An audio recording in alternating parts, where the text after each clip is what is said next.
नमस्कार, आप देख रहे हैं राष्ट्र खबर और मैं हूं आपके साथ सोनू पांडे। खबरों में आगे बढ़ने से पहले आज की सुर्खियों पर एक नजर। गंगनहर पुलिस ने चलाया नशे के खिलाफ अभियान। टमाटर की आड़ में चलता था चरस का कारोबार।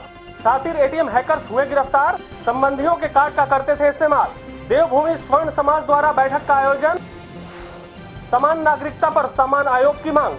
जिलाधिकारी ने किए जल भराव इलाके का निरीक्षण। पीड़ितों को सुरक्षित पहुंचाने के दिए निर्देश। यूपी के हापुड़ में बदमाशों के हौसले बुलंद। हथियार के बल पर लूटा सीमेंट भरा ट्रक। खबरों में सबसे पहले बात उत्तराखंड के रुड़की की, जहां पुलिस अधीक्षक ग्रामीण और क्षेत्राधिकारी की निगरानी में कोतवाली गंगनहर पुलिस द्वारा नशे के खिलाफ एक अभियान चलाया गया। इस दौरान नवीन सब्जी मंडी परिसर से अवैध स्मैक और अवैध चरस के साथ एक शख्स को गिरफ्तार किया गया। बताया जा रहा है कि अनीस नाम का आरोपी मंडी में टमाटर का थोक विक्रेता है और टमाटर की आड़ में ही ये इस गोरख धंधे को अंजाम देता था। पुलिस की पूछताछ में अनीस ने कई और लोगों के इस रैकेट में जुड़े होने की बात कही है, जिस पर कार्रवाई की जा रही है।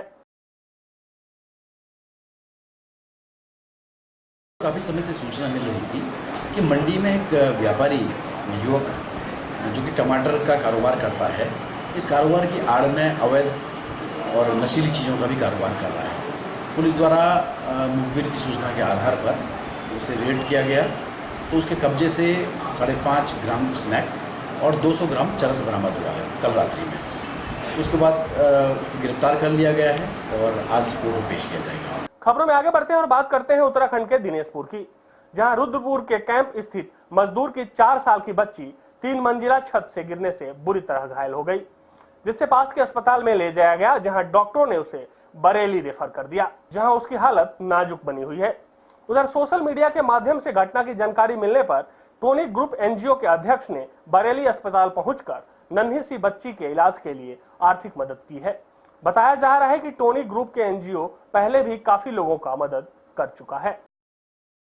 रुद्रपुर में एक मजदूर परिवार की बच्ची 4 साल की, जो कि छत पे खेलते खेलते 3 मंजिल छत से गिर गई और बुरी तरह से घायल हो गई और उसको गौतम हॉस्पिटल में एडमिट करवाया गया।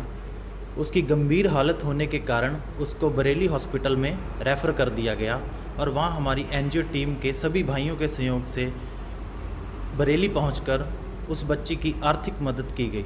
अगली खबर उत्तराखंड के विकासनगर की है, जहां भारतीय किसान यूनियन द्वारा इलाके में चुनाव को लेकर एक प्रेस वार्ता का आयोजन किया गया। गौरतलब है कि त्रिस्तरीय पंचायत चुनाव को लेकर विभिन्न पार्टियों ने हुंकार भर दी है। इस दौरान किसान यूनियन के चुनाव प्रवक्ता संदीप दुबे सहित कई नेता और प्रत्याशी मौजूद रहे। आगामी जो हमारे उत्तराखंड में चुनाव की घोषणा हो चुकी है, पंचायत चुनाव की, उसको लेके आज प्रेस वार्ता हमारे द्वारा की जा रही है, जिसमें आगामी 19 सितंबर को जो हमारे सभी पंचायतों से हमारे जो किसान यूनियन के सदस्य और कार्यकर्ता हैं वो वहाँ एकत्रित होंगे और उसके बाद हमारे भारतीय किसान यूनियन द्वारा एक ठोस रणनीति बनाई जाएगी कि आगे हमें किस तरह से पंचायत चुनाव में किस किस उम्मीदवार को समर्थन करना है और उनसे आगामी 5 वर्ष तक किस तरह से कार्य लेना है। और मैं एक चीज़ और कहना चाहूँगा कि अभी मैंने कई क्षेत्रों में हमें जैसे शिकायत भी मिली है कि पिछले जो प्रधान रहे हैं उन्होंने कोई भी विकास का कार्य नहीं किया है, और अगर विकास का कार्य किया होता तो मैं समझता हूं कि जो डेंगू जैसी बीमारी है वो ना फैल पाती। खबरों में अब बात उत्तराखंड के रुद्रपुर की, जहां पुलिस ने अत्याधुनिक तकनीक का इस्तेमाल करने वाले एटीएम हैकर्स को धर दबोचा है। दरअसल पुलिस को काफी दिनों से शिकायत मिल रही थी कि हैकिंग के माध्यम से एटीएम से रकम निकालकर बैंकों को भारी नुकसान पहुंचाया जा रहा है, जिसके बाद कोतवाल सदर कैलाश चंद्र भट्ट की अगुवाई में पुलिस की कई टीमें जांच में जुट गई, जहां बीते दिन पुलिस टीम ने ब्लॉक रोड पर कार सवार 5 बदमाशों को धर दबोचा। पुलिस की पूछताछ में आरोपियों ने बताया कि वो अपने संबंधियों के एटीएम कार्ड का इस्तेमाल कर वारदात को अंजाम देते थे। खबरों में आगे बढ़ते हैं और बात करते हैं उत्तराखंड के काशीपुर की, जहां श्री गौड़ सभा भवन में देवभूमि स्वर्ण समाज रजिस्टर्ड द्वारा एक बैठक का आयोजन किया गया, जिसमें सभी स्वर्ण सभाओं के अध्यक्ष सहित तमाम कार्यकर्ता शामिल हुए। इस दौरान कार्यकारिणी द्वारा स्वीकृत मांग पत्र को अंतिम रूप देने और सदस्यता वृद्धि पंजीकरण के स्थिति पर विचार तथा आरक्षण के विरुद्ध प्रदर्शन की तारीख निश्चित करने और उसके संचालन करने पर विचार किया गया। साथ ही आसपास के इलाकों में समाज की सदस्यता बढ़ाने पर भी जोर दिया गया, जिसके लिए सदस्यता अभियान चलाए जाने की बात कही गई। इस अभियान में स्वर्णों की तरफ से ये भी मांग की गई कि समान नागरिकता के लिए समान आयोग होना चाहिए। वस्तुतः ये हमारे हिंदू समाज के जितने सवर्ण लोग हैं उनका ये संयुक्त मंच है। हमारा उद्देश्य सवर्ण समाज की जो समस्या है उनको उठाना है तथा आरक्षण की समस्या है उसको उठाना है कि आरक्षण में हमारा 50% आरक्षण मुक्त रहे। 50% जो आरक्षण है वो आबादी के अनुपात से होना चाहिए। वैसी भी राष्ट्रीय समस्या भी है, जैसे कि अवैध घुसपैठी हैं उनको बाहर निकालने की हमारी मांग है। जैसे जनसंख्या नियंत्रण की बात है, आबादी बढ़ती जा रही है, संसाधन घटते जा रहे हैं सवर्ण आयोग, तो हम चाहते हैं कि ये हमारी उस पर हम दो और हमारे दो का कानून केंद्र सरकार बनाए। मैं पहली बात पर आता हूं कि उसके लिए आप देखेंगे कि जब हमारे समाज को 5 भागों में बांट दिया और सभी समाजों के आयोग हैं, अल्पसंख्यक आयोग है, शेड्यूल्ड कास्ट आयोग है, शेड्यूल्ड ट्राइब आयोग है, अन्य पिछड़ा वर्ग भी आयोग है, तो वाई नॉट सवर्ण समाज का आयोग नहीं किया जाए, उसकी हम मांग कर रहे हैं। ठीक इसी तरह से समान नागरिकता है, कानून हमारे सब समान होने चाहिए। ये अच्छा है 370 धारा समाप्त हो गई, 35 ये भी उसी के साथ साथ समाप्त हो गई, लेकिन अभी भी हमारे जो ब्राह्मण हैं कश्मीर से 5 लाख निकले हैं वो राह देख रहे हैं कि किस तरह से हमारे बसाया जाएगा। हम मांग करते हैं, हमारी सद्भावना है कि उनके लोगों से सम्मान सहित उनकी वापसी हो। खबरों में आगे बढ़ते हैं और बात करते हैं उत्तराखंड के गदरपुर इलाके की, जहां एक व्यक्ति को जमीन में दबा सोना निकालने का लालच देकर उससे 2 लाख से अधिक रुपए ठग लिए गए। बताया जा रहा है कि यह मामला अंधविश्वास के चलते ठगी का है। हालांकि पीड़ित द्वारा शिकायत करने पर पुलिस ने तुरंत कार्रवाई करते हुए खोकन सरकार नाम के तांत्रिक को 1 लाख से अधिक नकदी के साथ गिरफ्तार कर लिया है। हरपाल सिंह है जो सरोवर नगर का रहने वाला है। इसने एक शिकायत की थी, तांत्रिक जो ठग था खोकन सरकार, उसने जो है पूजा और गड़ा भीम निकालने के लिए 2,02,000 रुपये ठग लिए थे। जिसकी शिकायत पे थाने में मुकदमा पंजीकृत कर गया और खोकन को गिरफ्तार किया गया और उसके कब्जे से बेईमानी से प्राप्त की हुई रकम बरामद की गई। गदरपुर में पहली बार अभियोग पंजीकृत हुआ है और थाना सिटी रिपोर्ट में गया। खबरों में अब बात उत्तराखंड के रुड़की की, जहां पूर्व मुख्यमंत्री हरीश रावत ने रुड़की पहुंचकर महात्मा गांधी की 150वीं जयंती के अवसर पर स्वतंत्रता सेनानियों के घर घर जाकर उन्हें सम्मानित किया। उन्होंने कहा कि इस देश को आजादी दिलाने में स्वतंत्रता सेनानियों ने अपना बलिदान दिया है, जिसे कभी भुलाया नहीं जा सकता। इस दौरान उन्होंने बीजेपी सरकार पर जमकर निशाना साधा। संग्राम सेनानी परिवारों का सम्मान करने है, क्योंकि गांधी जी का 150वां वर्ष है और गांधी का सम्मान स्वतंत्रता संग्राम सेनानियों और स्वतंत्रता संग्राम का सम्मान है। इसलिए हम रुड़की में सब परिवारों तक जा रहे हैं जिनके बुजुर्गों ने देश की आज़ादी के लिए गांधी के आह्वान पर यात्राएं से कुछ मुमकिन है। आप राष्ट्र प्रेम के लिए मोदी जी कह रहे हैं सब लोग अपनी कमर कसिए, तो कमर कसिए, चालान करवाइए, चालान भरिए, क्या कहा जा सकता है। आज श्री हरीश रावत जी जो हमारे उत्तराखंड के पूर्व मुख्यमंत्री रहे, उनकी एक सोच ये थी कि जो स्वतंत्रता संग्राम सेनानी परिवार हैं, उनके उत्तराधिकारी हैं, उनको जाकर के स्वतंत्रता संग्राम सेनानियों को याद करें और उनको श्रद्धांजलि दें और उनको के प्रति आभार प्रकट करें।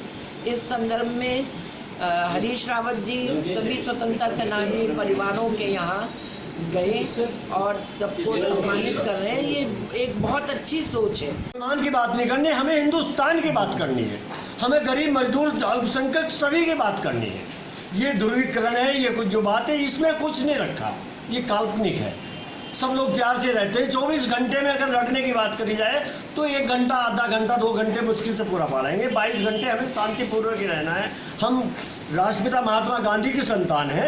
शांत दे दो, हमने अभी कहा दे दी हमें आज़ादी बिना खड़ग बिना डाल, तो इसलिए AK-47 ही समस्या का समाधान नहीं, शांति भी समाधान है। खबरों में आगे बढ़ते हैं और बात करते हैं उत्तराखंड के लाल कुआं की, जहां महिलाओं ने नशे पर रोक लगाने के लिए सड़कों पर जोरदार प्रदर्शन किया।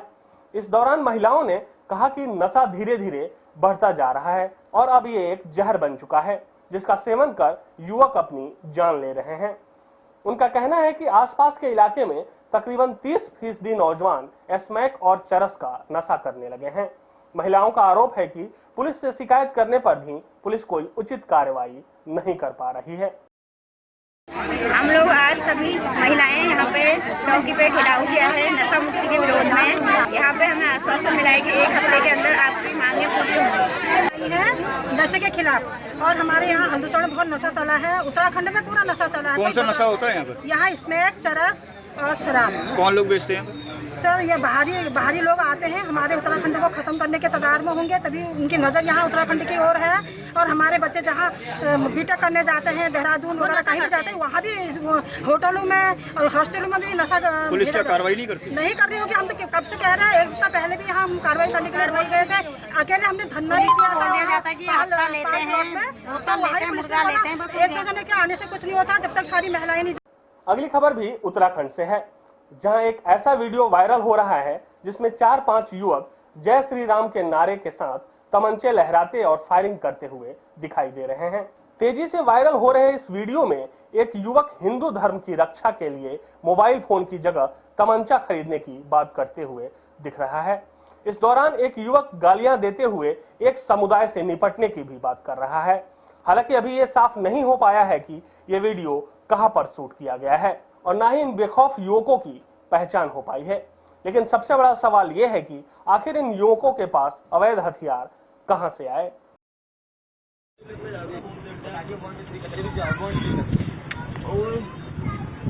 भैया जय श्री राम। जय श्री राम।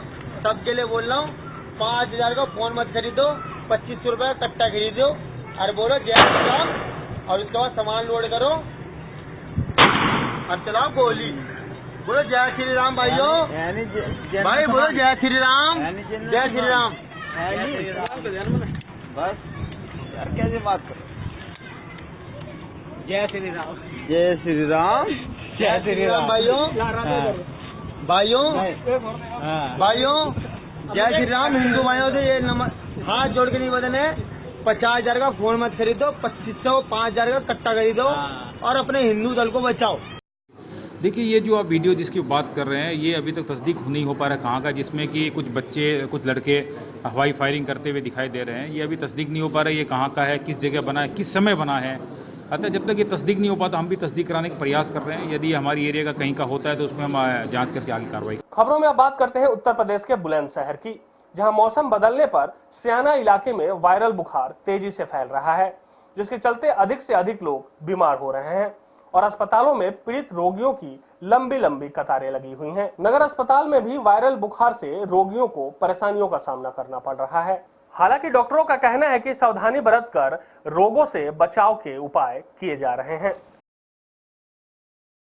अगली खबर उत्तर प्रदेश के प्रयागराज से है, जहां जिलाधिकारी ने जलभराव वाले इलाके में जाकर जलभराव की स्थिति को देखते हुए बाढ़ राहत शिविर का निरीक्षण किया। इस दौरान उन्होंने बाढ़ राहत शिविर में आए हुए लोगों का हाल चाल जानकर उनको मिलने वाली सुविधाओं की भी जांच पड़ताल की। साथ ही मकानों में पानी आने की स्थिति में लोगों को बाढ़ राहत शिविर तक सुरक्षित पहुंचाने के लिए अधिकारियों को निर्देश दिए। प्रशासन जो है लगातार अपनी चौकस दृष्टि बनाए हुए है और इस पर लगातार दृष्टि रखी गई कि किन क्षेत्रों में जलभराव हो रहा है और कुछ लोगों को अभी तक जो है वो विस्थापित करके जो हमारे बाढ़ के राहत शिविर हैं उनमें भी लाया गया है। लगभग 210 ऐसे लोग हैं जिनको हम लोगों ने राहत शिविरों में भी लाया और यहाँ की समुचित व्यवस्था की गई है। अगर आगे आने वाले समय में कोई और भी ऐसे क्षेत्र हम चिन्हित करते हैं या कहीं ऐसी बात आती है कि वहाँ बाढ़ का पानी भर रहा हो और लोगों को वहाँ से विस्थापित करने की आवश्यकता हो, प्रशासन की पूरी तैयारी इस दृष्टि से है। खबरों में बात करते हैं उत्तर प्रदेश के जनपद हापुड़ की, जहां धाना धौलाना इलाके में बदमाशों ने हथियार के बल पर सीमेंट से भरे एक ट्रक को लूट लिया। बताया जा रहा है कि जगनारायण सिंह नाम का शख्स ग्रेटर नोएडा के बादलपुर से हापुड़ के लिए ट्रक लेकर निकला था, जिसके बाद रास्ते में एक ढाबे पर 4 बदमाश यात्री बनकर उसके ट्रक पर सवार हो गए और कुछ दूर जाने के बाद ही उसे हथियार दिखाकर ट्रक को अपने कब्जे में ले लिया। इस दौरान ट्रक चालक द्वारा विरोध करने पर बदमाशों ने उसके साथ जमकर मारपीट की और फिर हाथ पैर बांधकर जंगल में फेंक कर फरार हो गए। ये बीती रात में 14/15 की रात में एक ट्रक दादरी जनपद गौतम बुद्ध नगर से सीमेंट लेकर के वहीं गौतम बुद्ध नगर के ही बादलपुर थाना क्षेत्र के अंतर्गत एक ढाबा पड़ता है महाराजा ढाबा, वहाँ पे ट्रक वाला अपनी ट्रक खड़ी किया था। वहीं से 4 बदमाश इसके ट्रक पे चढ़ के इसको बंधक बना लिया और इसकी ट्रक लेकर के फरार हो गए और इसको हमारे यहाँ हौलाना थाना क्षेत्र के अंतर्गत निदावली गांव में इसको उतार दिया और फिर इनकी सूचना पे हमने मुकदमा पंजीकृत कर लिया।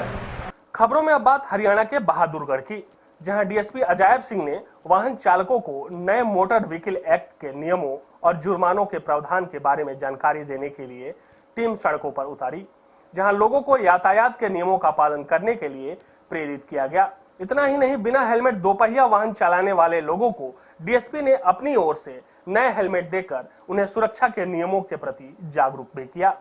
इस दौरान पुलिस कर्मचारियों ने लोगों को गुलाब का फूल देकर यातायात के नियम का पालन करने की हिदायत दी। और आज फिर नए मोटर व्हीकल एक्ट के संबंध में लोगों को जागरूक करने का प्रयास किया जा रहा है और उस आदमी जो बगैर हेलमेट गए थे उनको हमारी तरफ से हेलमेट दिए गए। एक ये संदेश दिया जा रहा है कि युवाओं को सुरक्षित रखना है और नए व्हीकल को मोटर व्हीकल एक्ट को लागू करना है। इस बुलेटिन में मेरे साथ फिलहाल इतना ही। देश और दुनिया की तमाम खबरों के लिए बने रहिए राष्ट्र खबर के साथ।